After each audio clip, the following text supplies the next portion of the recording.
Hello दोस्तों, नमस्कार। मैं अवली शर्मा स्वागत करती हूँ अपने यूट्यूब चैनल में कंपटीशन ऑलराउंडर। आई होप आपको पुरानी वीडियो अच्छी लगी होंगी, तो आप इस चैनल को लाइक, शेयर एंड सब्सक्राइब करें। आज का जो टॉपिक है, हमारा टॉपिक है राजवंशों से संबंधित। स्टार्ट करते हुए टॉपिक को, प्राचीन भारतीय इतिहास कई महान साम्राज्यों और राजवंशों से भरा हुआ है।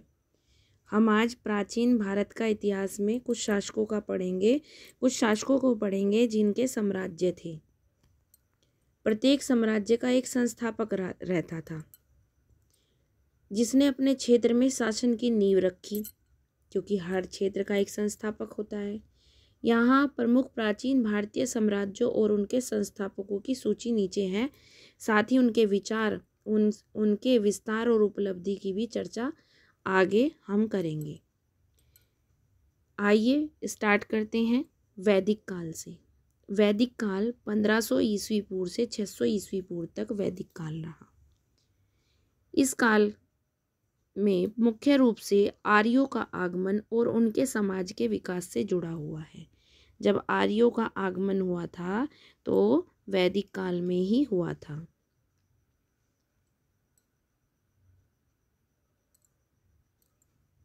इस काल में कोई एक संस्थापक नहीं था, बल्कि विभिन्न जनपदों, महाजनपदों का विकास हुआ।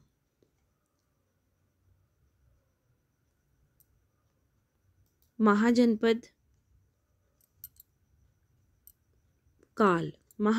काल 600 ईस्वी पूर्व से 321 ईस्वी पूर्व तक कहा जाता है। महाजनपद काल में 16 महाजनपदों का विकास हुआ। कितने महाजनपदों का? 16 महाजनपदों का। इनके आप ईस्वी जरूर याद कर लेना। 600 ईस्वी पूर्व से 321 ईस्वी पूर्व तक महाजनपद काल कहा जाता है। महाजनपद काल में 16 महाजनपदों का विकास हुआ, जिनमें से कुछ प्रमुख थे। मगध महाजनपद, संस्थापक थे इनके बृहद्रथ। हरिवंश वंश के संस्थापक बृहद्रथ इनका नाम था। फिर आ जाइए, हम चलते हैं अवंती महाजनपद में। अवंती महाजनपद के संस्थापक चंद्रप्रबोध थे।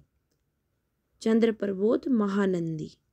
कौशल महाजनपद के संस्थापक थे अज्ञात, जिनका कुछ नहीं पता, लेकिन यह रामायण काल में प्रसिद्ध था। कौशल महाजनपद। वज्जी महाजनपद के संस्थापक थे। संघ प्रणाली पर आधारित गणराज्य है, इसके संस्थापक वज्जी महाजनपद के जो थे संघ प्रणाली पर आधारित गणराज्य के आधार पर थे। नेक्स्ट पर चलते हैं। तीसरा वंश था नंदवंश। नंदवंश जो था 345 ईस्वी पूर्व से 321 ईस्वी पूर्व रहा। इसके संस्थापक थे महापदनंद।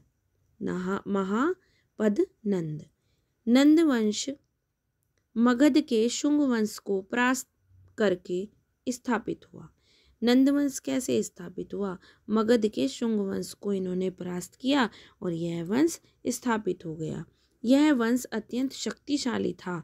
इसमें अपार संपत्ति थी, यानी धन की कोई भी कमी नहीं थी। इसके बाद आते हैं मौर्य साम्राज्य की ओर। मौर्य साम्राज्य को देख लेते हैं। चौथा नंबर है मौर्य साम्राज्य का। मौर्य साम्राज्य 321 ईस्वी पूर्व से 185 ईस्वी पूर्व तक रहा। मौर्य साम्राज्य के संस्थापक चंद्रगुप्त मौर्य थे। चाणक्य को कौटिल्य भी कहा जाता है, की सहायता से चंद्रगुप्त ने नंदवंश को समाप्त किया और मौर्य साम्राज्य की स्थापना कर दी। मौर्य साम्राज्य की क्या कर दी? स्थापना कर दी। उसके बाद में अशोक महान ने 269 से 232 ईस्वी पूर्व इस वंश का सबसे शक्तिशाली शासक बन के दिखाया, जिसने बौद्ध धर्म को अपनाया और उसे पूरे एशिया में फैला दिया। उसके बाद आता है शुंग वंश। शुंग वंश की स्थापना 185 ईस्वी पूर्व से 75 ईस्वी पूर्व हुई थी। संस्थापक थे पुष्यमित्र शुंग। कौन थे? पुष्यमित्र शुंग। मौर्य साम्राज्य के अंतिम शासक बृहद्रथ की हत्या को पुष्यमित्र शुंग ने इस वंश की स्थापना की। यानी जो मौर्य साम्राज्य का अंतिम शासक था जिसका नाम बृहद्रथ था, उसकी हत्या करी पुष्यमित्र शुंग ने और इस वंश की स्थापना कर दी। यह हिंदू धर्म में पुनरुत्थान के लिए जाना जाता है। नेक्स्ट वंश के साथ चलते हुए वंश का नाम है कान्व वंश। कान्व वंश 75 ईसा पूर्व से 300 ईसी पूर्व माना जाता है। संस्थापक वसुदेव कान्व। यह वंश शुंग वंश को हराकर सत्ता में आया। कौन से वंश को हराकर? शुंग वंश को हराकर। नेक्स्ट के साथ चलते हैं। आज हम वंशज ही पढ़ लेते हैं कि किस वंश के संस्थापक ने किसको हराया और कहाँ पर वो गद्दी पर बैठा। सातवां है सातवाहन वंश। 100 ईस्वी पूर्व से 250 ईस्वी पूर्व की बात है। संस्थापक थे सातवाहन वंश के सिमुक। कौन थे? सिमुक। यह दक्षिण भारत का पहला बड़ा साम्राज्य था। कौन सा? सातवाहन वंश। इस वंश में गौतमी पुत्र सातकर्णी सबसे प्रसिद्ध शासक हुआ। आपसे पूछा जाए कि सातवाहन वंश में सबसे बड़ा जो प्रसिद्ध शासक था उसका नाम क्या था? तो गौतमी पुत्र सातकर्णी। 8वें साम्राज्य की ओर चलते हैं। साम्राज्य का नाम है कुषाण साम्राज्य। कुषाण साम्राज्य 78वीं ईस्वी पूर्व से 250 ईस्वी पूर्व तक चला। यह हम प्राचीन भारत का इतिहास पढ़ रहे हैं कि किस तरह से साम्राज्य स्थापित हुए। संस्थापक थे कुषाण साम्राज्य के संस्थापक थे कुजुल कडफिसेस। कुजुल कडफिसेस। इस वंश का सबसे प्रसिद्ध शासक कनिष्क था, जिसने बौद्ध धर्म का संरक्षण किया, यानी बौद्ध धर्म की रक्षा करी। उसके बाद कुषाण साम्राज्य के बाद आता है गुप्त साम्राज्य। गुप्त साम्राज्य 319 ईस्वी पूर्व से 550 ईस्वी पूर्व और गुप्त साम्राज्य के संस्थापक थे चंद्रगुप्त प्रथम। चंद्रगुप्त प्रथम। यह साम्राज्य भारत का स्वर्ग युग था। अगर पूछा जाए कि कौन सा साम्राज्य भारत का स्वर्ग युग था तो ये था गुप्त साम्राज्य। इस वंश में सम्राट समुद्रगुप्त और चंद्रगुप्त द्वितीय यानी विक्रमादित्य सबसे प्रसिद्ध शासक थे। समुद्रगुप्त और चंद्रगुप्त द्वितीय। नेक्स्ट वर्धन वंश पर चलते हैं। वर्धन वंश 606 ईस्वी पूर्व से 647 ईस्वी पूर्व तक रहा, जिसके संस्थापक हर्षवर्धन थे। यह वंश गुप्त साम्राज्य के पतन के बाद उभरा। जब गुप्त साम्राज्य का पतन हो गया था तो कौन से वंश का कौन सा वंश उभरा? तो वर्धन वंश उभरा। हर्षवर्धन ने बौद्ध धर्म के संरक्षण दिया और नालंदा विश्वविद्यालय को बढ़ावा दिया। फिर उसके बाद आया चालुक्य वंश। कौन सा वंश? चालुक्य वंश। चालुक्य वंश 543 ईस्वी पूर्व से 753 ईस्वी तक चला। संस्थापक थे इसके चालुक्य वंश के पुलकेशिन प्रथम। कौन थे? पुलकेशिन प्रथम। इस वंश के राजा पुलकेशिन द्वितीय ने हर्षवर्धन को हराया। एक दूसरे को हराते हुए चले गए और राजा बनते चले गए। नेक्स्ट है हमारा पल्लव वंश। पल्लव वंश 275 ईस्वी से 897 ईस्वी पूर्व। इसके संस्थापक थे पल्लव वंश के सिंहवर्मन। कौन थे? सिंहवर्मन। इस वंश में महाबलीपुरम के प्रसिद्ध मंदिरों का निर्माण हुआ। महाबलीपुरम के अगर प्रसिद्ध मंदिरों का निर्माण पूछा जाए तो कहाँ हुआ? पल्लव वंश में। इसके बाद चलते हैं राष्ट्रकूट वंश पे। राष्ट्रकूट वंश 753 ईस्वी से 982 ईस्वी तक चला और संस्थापक थे दंती दुर्ग। कौन थे? दंती दुर्ग। किसके? राष्ट्रकूट वंश के। यह वंश पश्चिमी और दक्षिणी भारत में प्रसिद्ध था। कौन से भारत में? पश्चिमी और दक्षिणी भारत में प्रसिद्ध था। 14 नंबर पे आते हैं और हम पढ़ते हैं पाल वंश। पाल वंश कब से कब तक रहा? 750 ईस्वी से 1174 ईस्वी तक कौन सा वंश रहा? पाल वंश रहा। संस्थापक थे गोपाल। यह बंगाल में स्थित बौद्ध शासक थे। कौन से शासक? बौद्ध शासक। इसके बाद चलते हैं चोल वंश की ओर। चोल वंश है हमारा 850 ईस्वी से 1269 ईस्वी पूर्व। संस्थापक विजयालय चोल, चोल वंश के विजयालय चोल। इस वंश में सबसे प्रसिद्ध शासक राजराजा चोल और राजेंद्र चोल थे। राजराजा चोल और राजेंद्र चोल। इसके बाद चलते हैं हम 16 नंबर पर चंदेल वंश। चंदेल वंश 831 ईस्वी से 1308 ईस्वी पर पूर्व तक चला। संस्थापक थे नन्नुक। कौन थे? नन्नुक।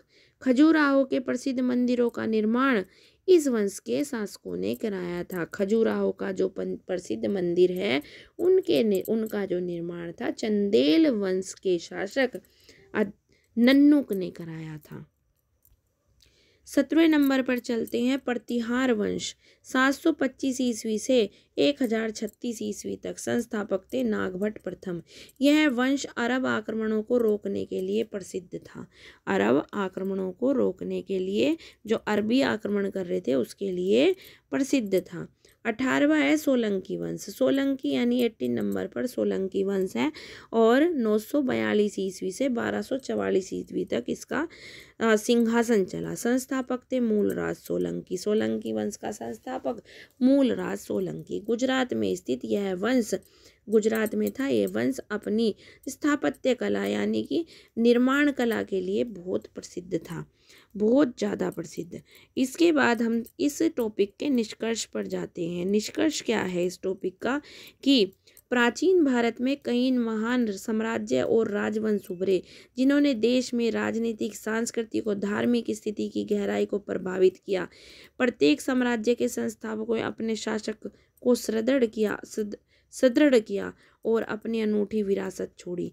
क्या आप इनमें से किसी विशेष साम्राज्य के बारे में अधिक जानकारी चाहते हैं तो like, share and subscribe, comment करें नेक्स्ट वीडियो के लिए। थैंक यू दोस्तों। एक बार है ना रिवीजन करा देते हैं आपको। कौन सा वंश? सबसे पहले जो है हमारा था वैदिक काल। वैदिक काल 1500 ईस्वी से 600 ईस्वी पूर्व था। इस काल में आर्यों का आगमन हुआ था। इसके बाद वैदिक काल के बाद आया महाजनपद काल, 600 ईस्वी से 321 ईस्वी पूर्व तक रहा और इसमें कुछ 16 महाजनपदों का विकास हुआ। कुछ निम्नलिखित प्रमुख थे। मगध महाजनपद, बृहद्रथ इसके संस्थापक थे। ठीक है। अवंती महाजनपद, चंद्र प्रबोध महानंदी इसके संस्थापक थे। कौशल महाजनपद, इसके संस्थापक का पता नहीं था, यह रामायण काल से प्रसिद्ध था। वज्जी महाजनपद, संस्थापक संघ प्रणाली आदित मतलब संघ प्रणाली पर आधारित गणराज्य थे। फिर तीसरे नंबर पर नंदवंश आया। नंदवंश के संस्थापक महापद नंद थे। नंदवंश के बाद मौर्य वंश आया। मौर्य वंश के संस्थापक चंद्रगुप्त मौर्य थे। चाणक्य, कौटिल्य उनकी सहायता करते थे। अशोक मान इसमें सबसे शक्तिशाली क्या रहा था? शासक रहा था। बौद्ध धर्म अशोक ने अपना लिया था। उसके बाद आया शुंग वंश। शुंग वंश के संस्थापक पुष्यमित्र शुंग थे। आपको इसी तरह से रिवीजन करना है। उसके बाद कान्व वंश आया, संस्थापक वसुदेव कान्व थे। उसके बाद सातवाहन वंश आया, संस्थापक सिमुक थे। उसके बाद आया कुषाण साम्राज्य। कुजुल कडफिसेस थे इसके संस्थापक। गुप्त साम्राज्य, चंद्रगुप्त प्रथम आए। इसमें भारत का स्वर्ण युग कहा गया था गुप्त साम्राज्य को। वर्धन वंश आया। वर्धन वंश के हर्षवर्धन है, नॉर्मल सी बात है। चालुक्य वंश के संस्थापक पुलकेशिन प्रथम थे। पल्लव वंश जो है सिंह वर्मन इसके संस्थापक थे। राष्ट्रकूट वंश के संस्थापक दंती दुर्ग थे। पाल वंश के संस्थापक गोपाल थे। चोल वंश के संस्थापक विजयालय चोल थे। चंदेल वंश के संस्थापक नन्नुक थे। प्रतिहार वंश के संस्थापक नागभट्ट प्रथम थे।